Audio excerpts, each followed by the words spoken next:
ఈ యొక్క తండ్రి ప్రభావిస్తాయా శుభ శుక్రవారం తండ్రి ప్రభా మీరు సేవలో పట్టిన 7 మాటలు తండ్రి ప్రభా మీరు ధ్యానించున్నారు తండ్రి ప్రభా పేరుకు మాత్రమే నేను నిలబడి ఉన్నాను కానీ తండ్రి యేసయ్య నేను కాదయ్యా నా స్వరమును మరుగుపరిచి నీ యొక్క స్వరముతో తండ్రి ప్రభా నీకు చిత్తాన్ని బయలుపరచమని పెడుకుంటున్నా చరణి వేసి అతి పరిశుద్ధమైన శ్రేష్టమైన బలమైన నామంలో స్తుతించి ప్రార్థించి పెడుకుంటున్నాం తండ్రి ఆమేన్. దేవుని నామానికి వందనాలండి. ఈ యొక్క అవకాశం ఇచ్చిన సేవకులకి సేవకురాలకి కూడా వందనాలు చెల్లించుకుంటున్నాను. కూడి వచ్చిన మీ అందరికీ కూడా వందనాలండి. మరి యేసుప్రభు వారు సిలువలో పలికిన 3వ మాట అండి, యోహాను సువార్త 19వ అధ్యాయం 26వ వచనం అండి. యేసు తన తల్లియు తాను ప్రేమించిన శిష్యుడును దగ్గర నిలుచుండుట చూచి, అమ్మా ఇదిగో నీ కుమారుడు అని తన తల్లితో చెప్పాను. తర్వాత శిష్యుని చూచి, ఇదిగో నీ తల్లి అని చెప్పాను. ఆ గడి నుండి ఆ శిష్యుడు ఆమెను తన ఇంట చేర్చుకున్నాను. మనం మరియమ్మ గారి గురించి చూస్తుంటే కనుక బైబిల్లో అనేక మార్లు క్రొత్త నిబంధనలోని రాయబడి ఉంది. మనం మొదటగా చదువుకున్నది దేని గురించి? అసలు మరియమ్మ గారు మనకి ఎలా తెలుసు? యేసు ప్రభు వారిని పరిశుద్ధాత్మ ద్వారాగా గర్భము ధరించి అనేక అవమానాలు సహించి యేసు ప్రభు వారిని కని పెంచడం వరకు కదా. ఏ విషయంలోనైనా కూడా మనం ఆలోచించుకున్నట్టయితే యేసు ప్రభు వారు తల్లిని విడిచిపెట్టలేదు, యేసు ప్రభు వారిని మరియు కూడా విడిచిపెట్టలేదు. యేసు ప్రభు వారి పరిచర్య ప్రారంభంలో ఉన్నారు, చిన్నప్పటి నుండి చూశారు, చిన్నప్పటి నుండి పెంచారు. ఇప్పుడు మనం చిన్నపిల్లల్ని చూసామనుకోండి, వాళ్ళు పుట్టినప్పటి నుండి కూడా మనకు తెలుసు వాళ్ళు అప్పుడే ఎదిగిపోయారా అని అనుకుంటాం. కానీ మీ పిల్లల్ని మీరు చూసుకున్నారనుకోండి, వాళ్ళు పుట్టడం దగ్గర నుండి వారి యొక్క శరీరము, వారి యొక్క అస్వస్థత, ప్రతి విషయంలోని వాళ్ళ బాధ, వాళ్ళ ఏడుపు, వాళ్ళ యొక్క జ్వరములోని ప్రతి విషయంలోని కూడా మీరు వాళ్ళని చూసే ఉంటారు కదా. ఒక తల్లిగా మీరు ఒకసారి ఆలోచించాల్సిన విషయం ఏంటంటే, ఆ సమయంలో శిలువ మ్రాను మీద యేసు ప్రభు వారు అంతగా వేదన పడుతూ ఉంటే, అంతగా బాధపడుతూ ఉంటే, శరీరం అంతా కొరడా దెబ్బలతోని మొత్తం శరీరం అంతా చిట్లిపోయి ఉంటే, యేసు ప్రభు వారు పలికిన ఆ యొక్క 7 అమూల్యమైన మాటల్లో కూడా ఒక మాట తన యొక్క తల్లి కోసం ప్రత్యేకపరిచి ఉన్నారంటే, అక్కడ తన యొక్క తల్లికి ఇచ్చిన విలువ ఏంటో మనం అర్థం చేసుకోవాలి. ఎందుకు అనేసి అంటే, యేసు ప్రభు వారు తనని పరిశుద్ధాత్మ ద్వారా, ఏ పాపము కూడా లేదు కదా. ఇప్పుడు పాపం లేకుండానే యేసు ప్రభు వారు పుట్టారు, పాపం లేకుండానే యేసు ప్రభు వారు పెరిగారు. వారి యొక్క పరిచర్య అంతట్లో కూడా, వారి యొక్క చేస్తున్న పనిలో కూడా ఎక్కడ కూడా మనము యేసు ప్రభు వారు పాపము చేయలేదు. ఇంకా పాపము చేసిన అనేక మందిని, పాపముతోని అస్వస్థతతోని ఉన్న అనేక మందిని క్షమించి స్వస్థపరిచి దేవుడు మనకి ఎన్నో రకాల అద్భుతమైన సాక్ష్యాల్ని మనకి బైబిల్లోని ఉంచడం అనేది మనం చూస్తున్నాం. ఇక్కడ యేసు ప్రభు వారు స్పెసిఫిక్గా మరియమ్మతో చెప్తున్న మాట ఏంటి?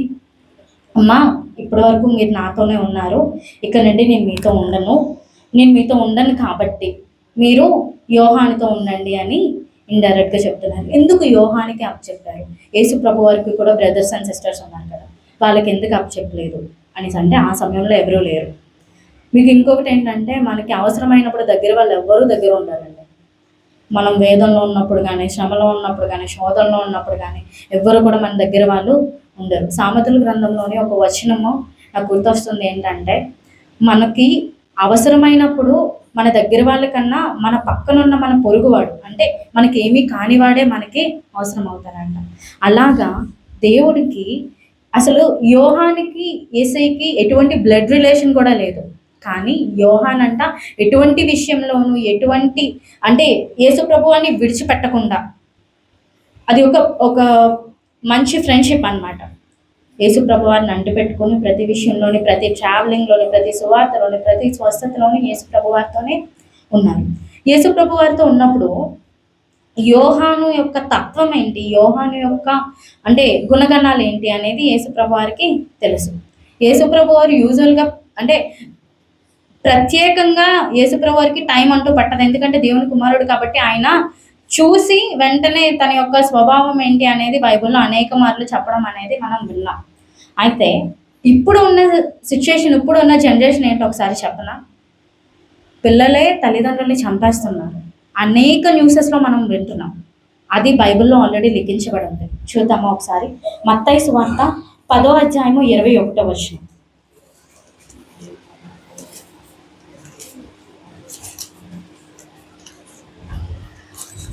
సహోదరుని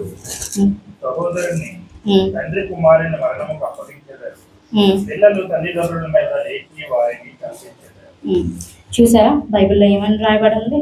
పిల్లలంట తల్లిదండ్రుల మీద లేచి వారిని చంపుతారంట. ఇప్పుడు యేసుప్రభు వారు తన యొక్క తల్లి విషయంలో చూపించిన బాధ్యత ఇహలోకంలో చాలా మంది దగ్గర మనం చూడలేకపోతున్నాం. అంటే మనల్ని కన్నారు మన తల్లిదండ్రులు అనే స్పృహ కూడా లేకుండా సాతాన్ అంట వాళ్ళతోని చాలా అనేక విధాలుగా సాతాన్ ఇహలోకంలో వారిని లాగేసి ఆడుకుంటూ ఉంటాను.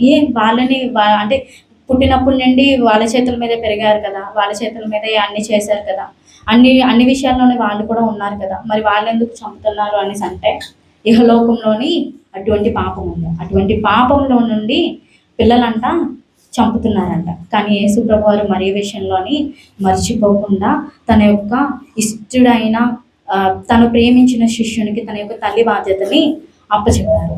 అయితే ఇక్కడ ఇంకొక విషయం కూడా ఏంటంటే యేసుప్రభు వారి యొక్క ప్రతి విషయంలోనూ కూడా తోడున్న తల్లి అయిన మరియా ఫస్ట్ ఎలిజబెత్ గారి ద్వారాగా ఏం వాగ్దానం వచ్చింది? స్త్రీలలో నీవు ఆశీర్వదింపబడిన దానవు. లూకా సువార్త 1:42 ఉంటుంది. ఒకసారి చూడండి.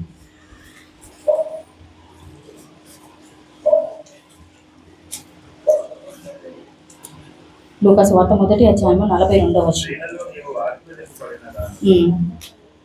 నీ గర్భఫలము ఆశీర్వదింపబడింది. అంటే ఇక్కడ ఎవరి ద్వారాగా పరిశుద్ధాత్మ దేవుడు మాట్లాడాడు? ఎలిజబెత్ ద్వారాగా పరిశుద్ధాత్మ దేవుడు ఏమని మాట్లాడుతున్నారు? స్త్రీలలో నువ్వు ఆశీర్వదింపబడిన దానవు. ఎందుకు? లోకరక్షకుడు ఎవరైతే ప్రతి ఒక్కరి పాపముల నిమిత్తము, ప్రతి ఒక్కరి దోషముల నిమిత్తము, శాపముల నిమిత్తము తన యొక్క అమూల్యమైన రక్తాన్ని కార్చగల పరలోకపు తండ్రి అయిన కుమారుడు నీ గర్భాన్ని ఎన్నుకున్నాడమ్మా. అందుకని నువ్వు స్త్రీలలో ఆశీర్వదింపబడిన దానవు. తరతరాలు కూడా నీ గురించి మాట్లాడుకుంటూనే ఉంటాయి అని చెప్పేసి అప్పుడు మరియ గారిని దేవుడు ఎన్నుకోవడానికి గల కారణం ఏంటి? ఆవిడ యొక్క తత్వం ఏంటి? ఆవిడ యేసుప్రభు వారిని ఎలా చూశారు? అప్పుడు మీరే ఉన్నారు, మీ పిల్లల్ని చూస్తారు, చాలా అమూల్యమైన ఒక ప్రీషియస్ ఐటమ్ని చూసినట్టు చూస్తారు. ఒక గాజు బొమ్మని చూసినట్టు, లేదు అని అంటే అమూల్యమైన వస్తువులు మన ఇళ్ళలో ఉంటాయి కదా, వాటిని చూసినట్టు చాలా అపురూపంగా వారిని చూసుకుంటూ ఉంటారు కదా. అలానే మరియు కూడా తన గర్భాన్న పుట్టిన యేసుప్రభు వారిని అంతే అమూల్యమైన వారిగా చూసింది కదా.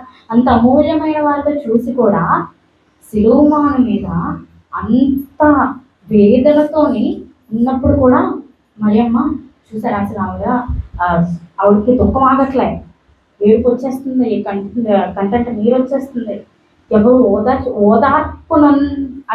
ఓదార్చడానికి కూడా ఆ యొక్క బాధ ఓదార్చితే పోదు. ఇప్పుడు మనకు ఒక శ్రమ వస్తుంది, దుఃఖం వస్తుంది. ఇవి ఎక్కువ రోజులు కాదండి, పర్లేదు, మనకి సర్వైవ్ అయిపోతాము, దేవుడు మనకు తోడున్నారు అని చెప్పేసి లేఖనం ద్వారాగా మనతో దేవుడు మాట్లాడుతూ ఉంటే మనం వెంటనే ఓకే ప్రభు మీరు చూసుకుంటారు కదా అని చెప్పేసి మనం నెమ్మదిగా సర్వైవ్ అయిపోతాం. కానీ యేసు ప్రభు వారు తన తల్లి గురించి అక్కడ పలికిన అమూల్యమైన స్పెసిఫిక్ గా ఆ 7 మాటల్లో ఒక మాట ఉంచడానికి యేసు ప్రభు వారి తల్లికి ఇచ్చిన ఇంపార్టెన్స్. అలానే మరియ కూడా యేసు ప్రభు వారి గురించి ఏమనుకుంటుందో ఒకసారి చూద్దామండి. లూకా సువార్త 1:46 నుండి ఒకసారి చదువుతారా? అప్పుడు మరియ ఇట్లనెను, నా ప్రాణము ప్రభువుని గణపరుచుచున్నది, ఆయన తన దాసురాలి దీన స్థితిని కటాక్షించను. నా ఆత్మ నా రక్షకుడైన దేవుని యందు ఆనందించను.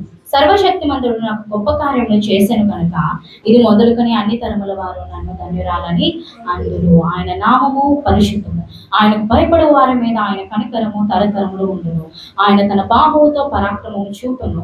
వారి హృదయముల ఆలోచన విషయమై గర్విష్ఠులను చెదరగొట్టును. ఆయనకి ఎంత అధికారం ఉందో తెలుసా అండి?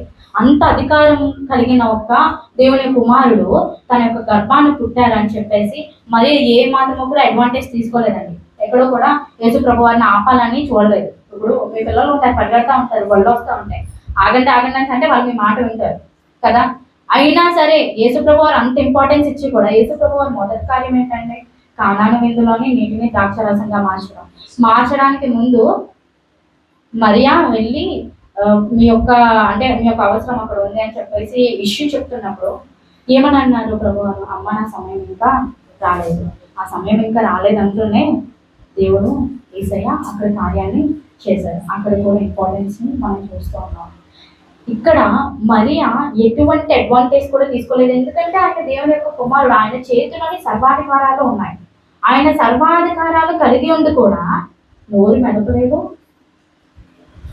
అసలు ఎదురు మాట్లాడలేదు, ఏమి కూడా చేయలేదు. అసలు శిలువ మ్రాను మీద అంత ఉపవాసం ఉండి ఏమి తాగకుండా అలా ఉన్నా కూడా ఆ 7 మాటలు చెప్తున్నప్పుడు ఆయన యొక్క స్వరం ఏంటి అని చెప్పేసి కింద నుండి చాలా జాగ్రత్తగా వింటున్నారంట.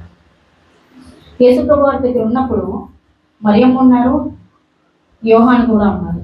తన యొక్క బంధువులు కానీ తన యొక్క స్నేహితులు కానీ ఎవరు కూడా లేదు. మిగిలిన శిష్యులు కూడా చెదిరిపోయారు. ఎందుకనేసి అంటే అక్కడ అనేకులు అంటే ఈ యొక్క అపవాది తంత్రములు కలిగినటువంటి మనస్తత్వంతో కలిగి ఉంది. యేసు ప్రభుని సిలువ వేయండి, సిలువకు అప్పగించండి అని చెప్పేసి అటువంటి మనస్తత్వమే కలిగి ఉన్నారు కనుక అందరూ కూడా యేసు ప్రభు వారిని సిలువకు అప్పగించారు. కానీ ఒక క్వశ్చన్ నేను అడుగుతున్నాను ఏంటంటే, సర్వాధికారాలు కలిగిన దేవుని కుమారుడు తండ్రి కుడిపార్శ్వం నుండి సకల దూతలతోనే కొనియాడబడుతున్న దేవుని కుమారుడికి నీ గురించి నా గురించి రక్తం కార్చాల్సిన అవసరం లేదు కదా, మరి ఎందుకు వచ్చారు? ఎందుకు అనేసి అంటే పాపంలోని శాపంలోని మనం మునిగిపోతే మనం దేవునితోని పరలోక రాజ్యంలోని ఉండలేము. మనకి అటువంటి రైట్ లేదు. ఆయన రక్తము ద్వారాగానే మనకి స్వస్థత, ఆయన రక్తము ద్వారాగానే మనకి రక్షణ. వేరే ఇంకే రక్తము ద్వారాగా కూడా మనకి రక్షణ లేదు. ఆయన ఎటువంటి పాపము చేయలేదు, ఎటువంటి దోషము చేయలేదు. నీ కొరకు నా కొరకు ఆయన జీవించిన 33.5 సంవత్సరాలు కూడా ఎంతో పరిశుద్ధంగా ఆయన జీవించారు. ఆయన ఉన్న 30 సంవత్సరాలు కూడా తన యొక్క అంటే యోసేపు గారు చనిపోయిన తర్వాత తన యొక్క అంటే ఇంటి బాధ్యత అంతా కూడా యేసు ప్రభు వారి మీద పడినప్పుడు మిగిలిన వారిని చూసుకొని, ఏదైనా సరే పెద్దవారి మీద కదా పడుతుంది, తండ్రి మరణించిన తర్వాత పెద్దవారి మీద పడుతుంది. యేసు ప్రభు వారు తన యొక్క స్వార్థ పరిచర్య స్టార్ట్ చేయకుండా ఆయన ఏం చేస్తూ ఉండేవాడు? కార్పెంటర్ కదా, తన యొక్క తండ్రి పనిని చేస్తూ ఉండేవాడు. ఆ తండ్రి పనిని చేస్తూ తల్లిని చూసుకుంటూ మిగిలిన వాళ్ళని చూసుకుంటూ అందరినీ కూడా చూసుకుంటూ ఆయన 30 సంవత్సరాలు గడిపిన తర్వాత ఆయన యొక్క స్వార్థ పరిచర్య స్టార్ట్ చేసిన తర్వాత అప్పటి వరకు యేసు ప్రభు వారు తల్లితో ఉన్నారు. కానీ 30 సంవత్సరాలు ఆ యొక్క అంటే యేసు ప్రభు వారు బాప్తిస్మం తీసుకున్న తర్వాత ఆయన స్వార్థ పరిచర్య స్టార్ట్ చేసిన తర్వాత తల్లి అయిన మరియా యేసు ప్రభు వారితో ఉన్నట్లు మనం చూస్తున్నాం. అనేకమైన కార్యాలు జరిగేటప్పుడు తల్లి అయిన మరియా అక్కడ ఉన్నారు. ఆఖరికి శిలువ మ్రానుపై వేసినప్పుడు కూడా ఆయన తన యొక్క తల్లి అయిన మరియని ఇదిగో అంటే ఇక్కడ నుండి నీ బాధ్యత యోహానికి అప్పచెప్తున్నాను, యోహాను ఇక్కడ నుండి నా తల్లి బాధ్యత నీది. యేసు ప్రభు వారి మాట చెప్పగానే అక్కడి నుండి యోహాను తన యొక్క తల్లిగా స్వీకరించి తన యొక్క ఇంటన చేర్చుకున్నాడు. ఇక్కడ మనం జ్ఞాపకం చేసుకోవాల్సింది ఏంటంటే, ఫస్ట్ ఆఫ్ ఆల్ యేసు ప్రభు వారు తల్లి అయిన అంటే కనినప్పుడు ఎన్ని నిందలు ఎన్ని అవమానాలు భరించింది కదా మరియా. కదా పరిశుద్ధాత్మ ద్వారా గర్భం ధరించడం ఏంటి అని చెప్పేసి ఇప్పుడు ఈ జనరేషన్కి ఎలా ఉంటే ఆ జనరేషన్కి ఎన్ని అవమానాలు భరించి ఉంటారు కదా. పరిశుద్ధాత్మ దేవుడు నిజంగానే అటువంటి కార్యం జరుగుద్దా? ఎందుకంటే అప్పటి వరకు జరగలేదు కదా, అప్పటి వరకు ఎవరు రాలేదు. దేవుని ఏకైక కుమారుడు అప్పుడే రావడం. ఎందుకంటే అంటే అప్పుడు కూడా రాకపోతే ఇంకా మనకి అసలు పాప పరిహారార్థ బలి ఉండేదే కాదు. ఇప్పటికీ మనకి అటువంటి క్షమాపణ అనేది ఉండేదే కాదు. కానీ ఎన్నుకున్నారు, మరియమ్మని ఎన్నుకున్నారు.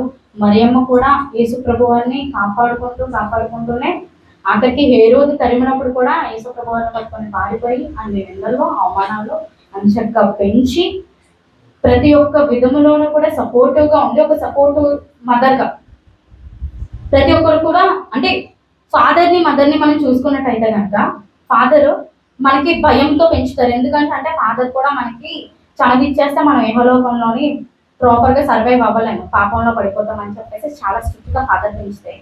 మదర్ మాత్రం అంటే ప్రతి విషయంలో కూడా మనకి తోడుగా ఉంది, మన యొక్క ప్రతి అవసరతలు కూడా ఎరిగి చూసుకొని ప్రతి అంటే మనం అస్వస్థతగా ఉంటే కనుక దగ్గరుండి ప్రార్థన చేసి మన యొక్క ప్రతి ఆలోచనలోని ఆదరణ లేకుండా ఉన్నప్పుడు ప్రతి విధముగానే మనకి సపోర్టివ్గా ఉండి మనల్ని చూసుకుంటారు కదా.